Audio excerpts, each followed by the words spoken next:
Catéchisme de l'Église catholique, la profession de foi. 4. Comment le Fils de Dieu est-il homme? Suite. La volonté humaine du Christ. Numéro 475. De manière parallèle, l'Église a confessé au sixième concile œcuménique que le Christ possède deux volontés et deux opérations naturelles, divines et humaines, non pas opposées, mais coopérantes, de sorte que le Verbe fait chair a voulu humainement, dans l'obéissance à son Père, tout ce qu'il a décidé divinement avec le Père et le Saint-Esprit pour notre salut. Concile de Constantinople III en 681. La volonté humaine du Christ suit sa volonté divine sans être en résistance ni en opposition vis-à-vis d'elle, mais bien plutôt en étant subordonnée à cette volonté toute-puissante. Le vrai corps du Christ. Puisque le Verbe s'est fait chair en assumant une véritable humanité, le corps du Christ était délimité. À cause de cela, le visage humain de Jésus peut être dépeint. Au sixième concile œcuménique, Nicée II en 787, l'Église a reconnu comme légitime qu'il soit représenté sur des images saintes. En même temps, l'Église a toujours reconnu que, dans le corps de Jésus, Dieu qui est par nature invisible est devenu visible à nos yeux. En effet, les particularités individuelles du corps du Christ expriment la personne divine du Fils de Dieu. Celui-ci a fait sien les traits de son corps humain, au point que dépeints sur une image sainte, ils peuvent être vénérés, car le croyant qui vénère son image vénère en elle la personne qui y est dépeinte. Le cœur du Verbe incarné. Jésus nous a tous et chacun connus et aimés durant sa vie, son agonie et sa passion, et il s'est livré pour chacun de nous. Citation. Le Fils de Dieu m'a aimé et s'est livré pour moi. Galates chapitre 2 verset 20. Il nous a tous aimés d'un cœur humain. Pour cette raison, le cœur sacré de Jésus, transpercé par nos péchés et pour notre salut, Jean chapitre 19 verset 34, est considéré comme le signe et le symbole éminent de cet amour que le divin Rédempteur porte sans cesse au Père éternel et à tous les hommes sans exception. En bref, au temps établi par Dieu, le Fils unique du Père, la parole éternelle, c'est-à-dire le Verbe et l'image substantielle du Père, s'est incarné. Sans perdre la nature divine, il a assumé la nature humaine. Jésus-Christ est vrai Dieu et vrai homme, dans l'unité de sa personne divine. Pour cette raison, il est l'unique médiateur entre Dieu et les hommes. Jésus-Christ possède deux natures, la divine et l'humaine, non confondues, mais unies dans l'unique personne du Fils de Dieu.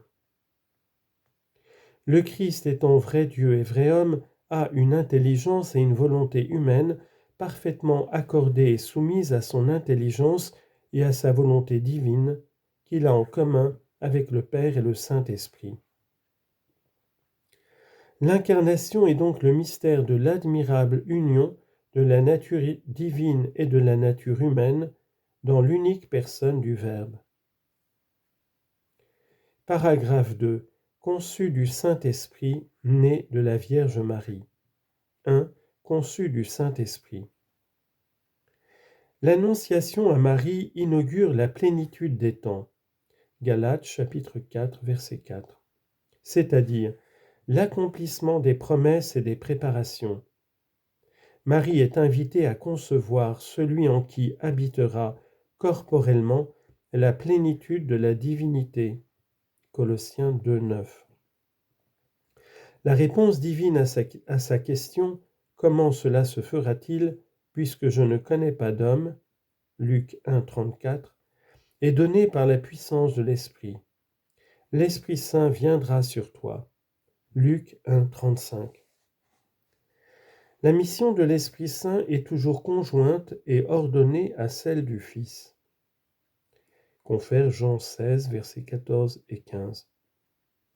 L'Esprit Saint est envoyé pour sanctifier le sein de la Vierge Marie et la féconder divinement, lui qui est le Seigneur qui donne la vie, en faisant qu'elle conçoive le Fils éternel du Père dans une humanité tirée de la sienne. Le Fils unique du Père, en étant conçu comme homme dans le sein de la Vierge Marie, est Christ, c'est-à-dire oint par l'Esprit Saint. Confère Matthieu 1, 20 et Luc 1, 35. Dès le début de son existence humaine, même si sa manifestation n'a lieu que progressivement, aux bergers, aux mages, à Jean-Baptiste, aux disciples. Toute la vie de Jésus-Christ manifestera donc comment Dieu l'a oint d'esprit et de puissance. Actes chapitre 10, verset 38. 2. Né de la Vierge Marie. Ce que la foi catholique croit au sujet de Marie se fonde sur ce qu'elle croit au sujet du Christ, mais ce qu'elle enseigne sur Marie éclaire à son tour sa foi au Christ. La prédestination de Marie. Dieu a envoyé son Fils, Galates 4, 4, mais pour lui façonner un corps, Hébreux 10, 5. Il a voulu la libre coopération d'une créature. Pour cela, de toute éternité, Dieu a choisi pour être la mère de son Fils une fille d'Israël, une jeune juive de Nazareth en Galilée, une vierge fiancée à un homme du nom de Joseph de la maison de David, et le nom de la Vierge était Marie. Luc 1, 27.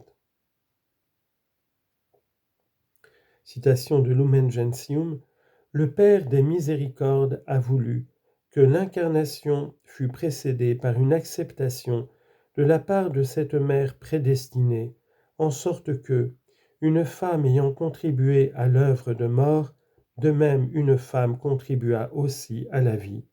Fin de citation. Tout au long de l'Ancienne Alliance, la mission de Marie a été préparée par celle de saintes femmes. Tout au commencement, il y a Ève. Malgré sa désobéissance, elle reçoit la promesse d'une descendance qui sera victorieuse du malin. Genèse 3,15. Et celle d'être la mère de tous les vivants. Genèse 3,20. En vertu de cette promesse, Sarah conçoit un fils malgré son grand âge. Genèse 18, versets 10 à 14 et chapitre 21, versets 1 et 2.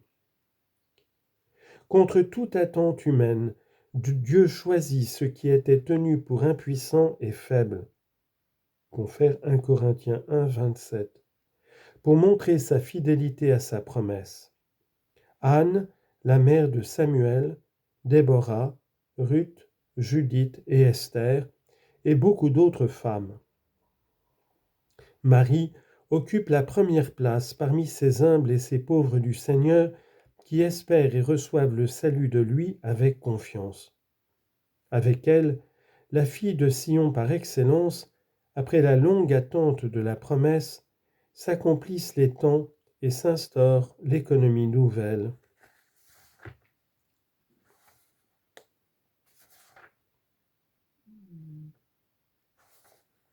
L'Immaculée Conception. Pour être la mère du Sauveur, Marie fut pourvue par Dieu de dons à la mesure d'une si grande tâche. L'ange Gabriel, au moment de l'Annonciation, la salue comme pleine de grâce, en grec « kechalitomene », Luc chapitre 1, verset 28.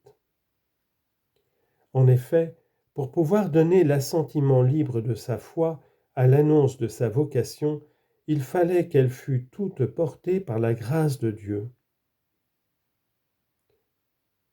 Au long des siècles, l'Église a pris conscience que Marie, comblée de grâce par Dieu, avait été rachetée dès sa conception. C'est ce que confesse le dogme de l'Immaculée Conception, proclamé en 1854 par le pape Pie IX. Citation. Citation. La bienheureuse Vierge Marie a été, au premier instant de sa conception, par une grâce et une faveur singulières du Tout-Puissant, en vue des mérites de Jésus-Christ, sauveur du genre humain, préservée intacte de toute souillure du péché originel.